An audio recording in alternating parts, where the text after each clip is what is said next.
What's going on, everyone? So, reports have came in that De'Aaron Fox may be available for trade at some point. I don't see it happening this season. I think De'Aaron Fox will kind of, he wants to be with Sacramento. He's made it clear.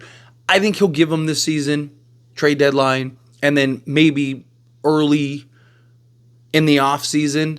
But if Sacramento Kings don't figure out how to turn this around, I think he's gone, right? And I talked about this before these even rumors and conversations started coming up. And now you're getting all kinds of word about it. But reports have recently came out that the Sacramento Kings are kind of in this danger zone, is how it was put. That Sacramento is running the risk of losing De'Aaron Fox. That De'Aaron Fox, with Clutch and Rich Paul and his agent, talked to Sacramento and had conversations about like, hey, what's the direction here? What's the plan? What are we doing, right? Because De'Aaron Fox, yes, he wants to be in Sacramento, loves it in Sacramento, but he also wants to win, right? If he, in a perfect world, he would love to just stay with one organization for the rest of his career, but he also doesn't want to be that guy that just never wins anything and is not playing in the playoffs and a play-in team for the rest of his career.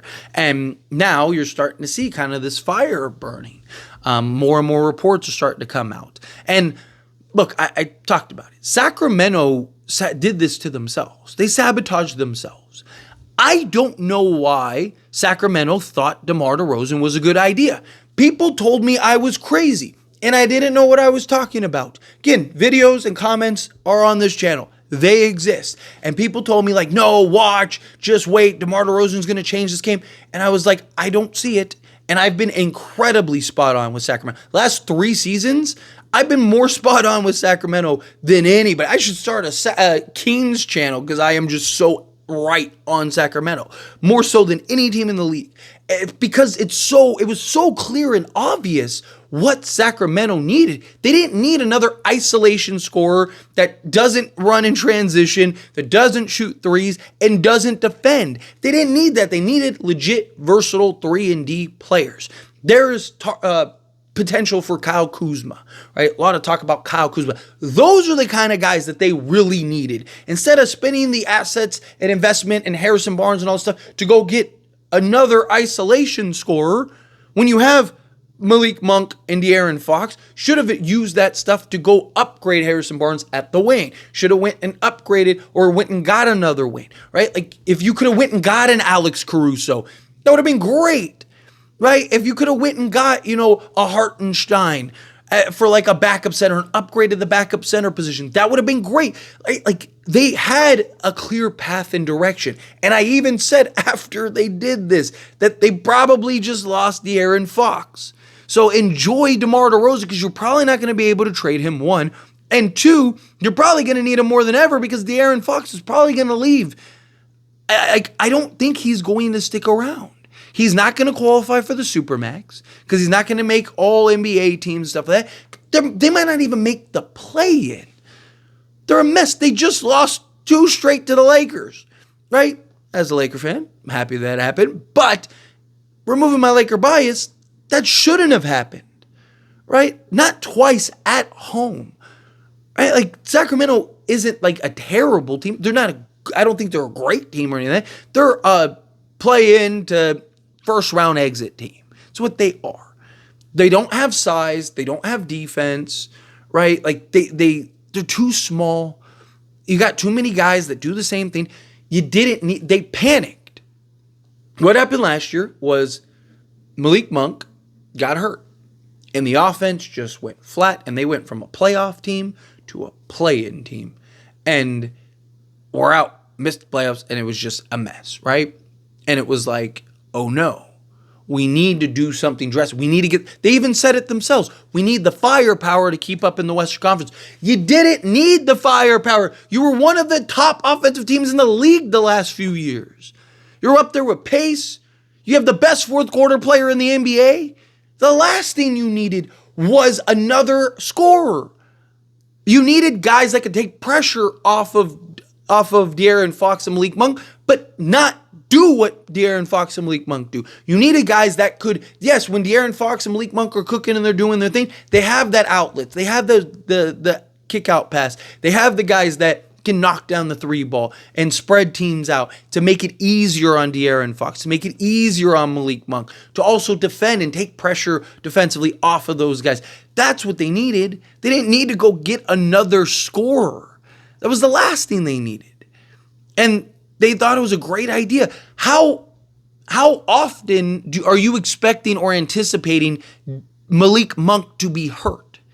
I say it all the time. If you're making decisions based on whether a guy may or may not be hurt, you're making the wrong. You should never make decisions based on that. Not in sports, because you don't know.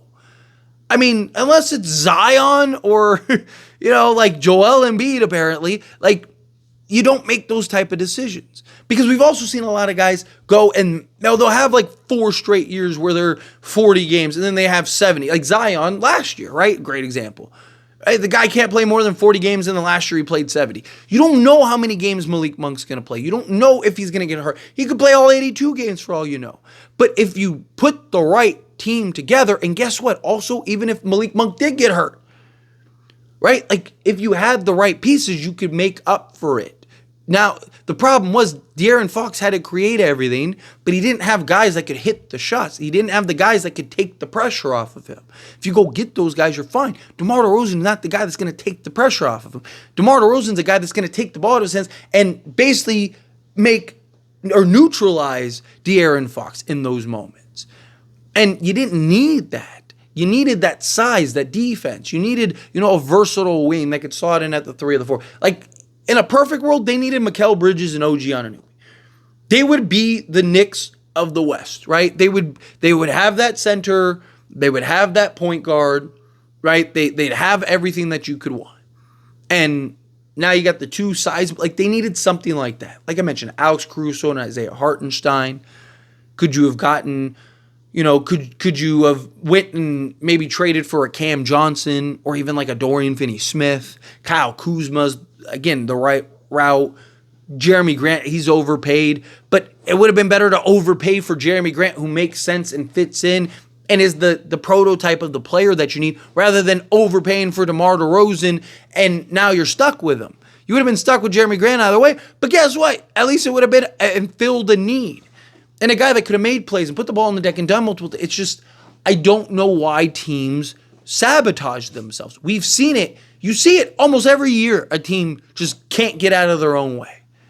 And I don't know what Sacramento and the ownership and GM were thinking.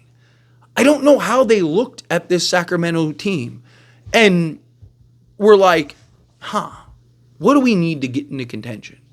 DeMar DeRozan. Like, he doesn't fit. He doesn't make sense. It doesn't work. And Sacramento fans keep trying to justify it and all this stuff. Look, I'm a Laker fan.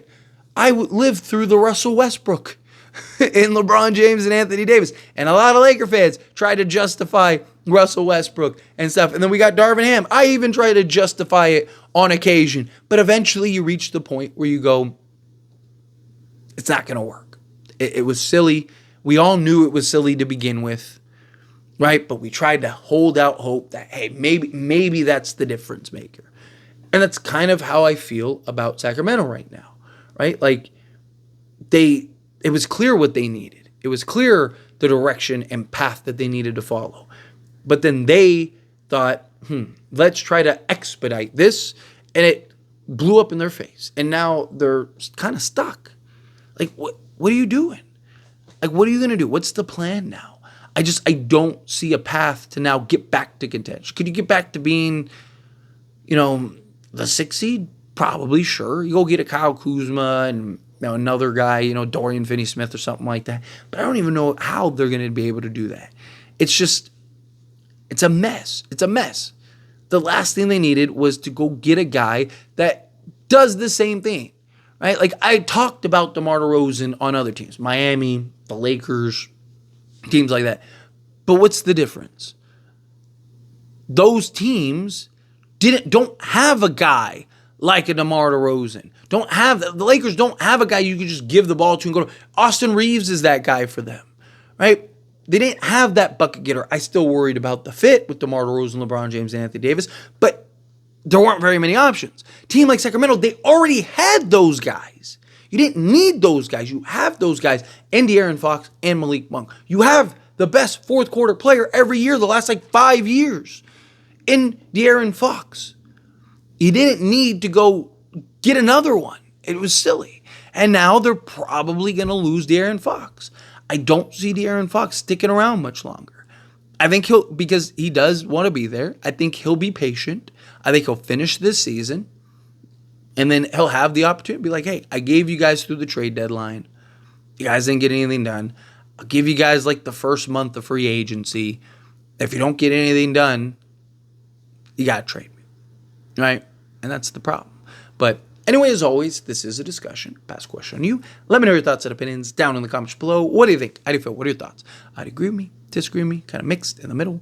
However you feel. Whatever your thoughts are. I'd love to hear it. Do you think that De'Aaron Fox is on his way out? Do you think that the Sacramento Kings, they're going to lose De'Aaron Fox? Do you think? No.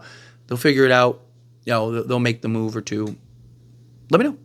That being said, if you haven't liked this video, hit that like button. Helps me a lot. So we enjoy these types of videos, and I truly appreciate it. Not subscribe to the channel, hit that subscribe button. Turn on the bell notifications. Appreciate y'all. See you in the next one. Thank you.